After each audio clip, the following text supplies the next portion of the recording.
GT Holidays, South India's #1 travel brand. You know you are special when you're with GT Holidays. திமுக பொதுச் செயலாளரும் தமிழக நீர்வளத்துறை அமைச்சருமான துரைமுருகன் வீட்டில் அமலாக்கத்துறை அதிகாரிகள் சோதனை நடத்தி வருகிறார்கள். காட்பாடி வீட்டில் 20க்கும் மேற்பட்ட அதிகாரிகள் குழு சோதனை மேற்கொண்டு வரும் நிலையில் துரைமுருகனின் மகனும் எம்பியுமான கதிர் ஆனந்திற்கு சொந்தமான பொறியியல் கல்லூரியிலும் அமலாக்கத்துறை அதிகாரிகள் சோதனை நடத்தி வருகின்றனர்.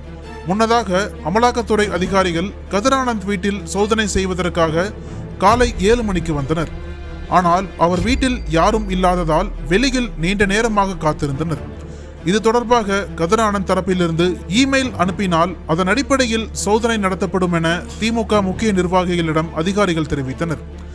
காட்பாடி திமுக கிளை செயலாளர் வன்னியராஜா, வேலூர் மாநகராட்சி துணை மேயர் சுனில்குமார், வழக்கறிஞர் பாலாஜி ஆகியோர் முன்னிலையில் சோதனை நடத்த கதிர் ஆனந்த் தரப்பிலிருந்து அமலாக்கத்துறைக்கு மின்னஞ்சல் மூலம் ஒப்புதல் அளிக்கப்பட்டது. இதையடுத்து சோதனை தொடர்பான ஆவணங்களில் அமலாக்கத்துறை அதிகாரிகள் கையெழுத்திட்டு வன்னியராஜா, சுனில்குமாரிடம் ஒப்படைத்தனர். தொடர்ந்து அமலாக்கத்துறை அதிகாரிகளை அவர்கள் சோதனை செய்த பிறகே வீட்டினுள் அனுமதித்தனர். சுமார் 7 மணி நேர காத்திருப்புக்கு பிறகு அமலாக்கத்துறை அதிகாரிகள் சோதனையை தொடங்கினர். முன்னதாக அமைச்சர் துரைமுருகன் வீட்டில் சோதனை நடத்தப்படுவதை அறிந்து ஏராளமான திமுகவினர் அவரது வீடு முன்பு குவிந்தனர். அதேபோல் திமுக நிர்வாகியான பூஞ்சோலை ஸ்ரீனிவாசன் மற்றும் அவரது உறவினர் தாமோதரன் ஆகியோர் வீடுகளில் சுமார் 7 மணி நேரம் நடைபெற்ற சோதனை முடிந்தது. பூஞ்சோலை ஸ்ரீனிவாசன் வீட்டில் இருந்த ஆவணங்கள் மற்றும் ஒரு பிளாஸ்டிக் கவரில் சுற்றப்பட்ட பணத்தை பறிமுதல் செய்து எடுத்துச் சென்றனர். அதேபோல் கிங்ஸ்டன் பொறியியல் கல்லூரி வளாகத்தில் நடந்த சோதனையில் அமலாக்கத்துறை அதிகாரிகளுக்கு உதவியாக பாரத ஸ்டேட் வங்கி அதிகாரிகள் சென்றனர்.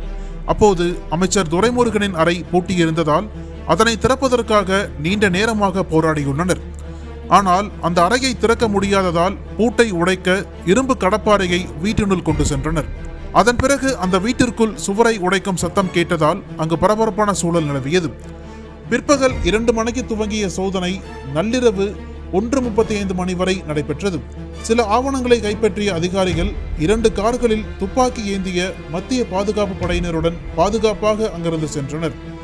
இதற்கிடையில் துரைமுருகன், கதிர் ஆனந்த் மற்றும் திமுக பிரமுகர் பூஞ்சோலை ஸ்ரீனிவாசன் ஆகியோர் வீட்டில் நடைபெற்ற சோதனை முடிவுற்ற நிலையில் கதிர் ஆனந்திற்கு சொந்தமான பொறியியல் கல்லூரியில் அமலாக்கத்துறை அதிகாரிகள் 2வது நாளாக சோதனை நடத்தி வருகின்றனர்.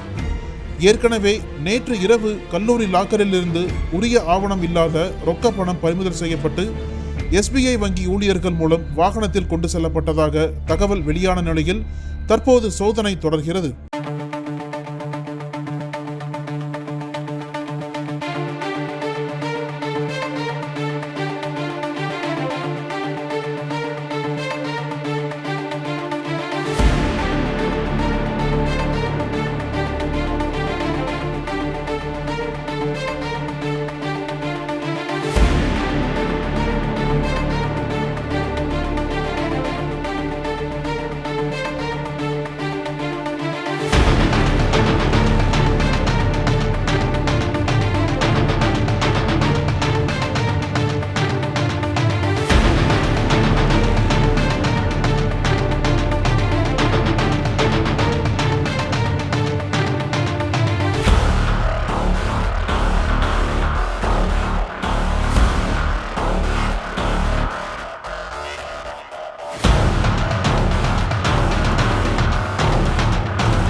அனல் பறக்கும் செய்திகளை அப்டேட் செய்து கொள்ள நக்கீரன் களத்தை இப்பவே சப்ஸ்கிரைப் பண்ணுங்க.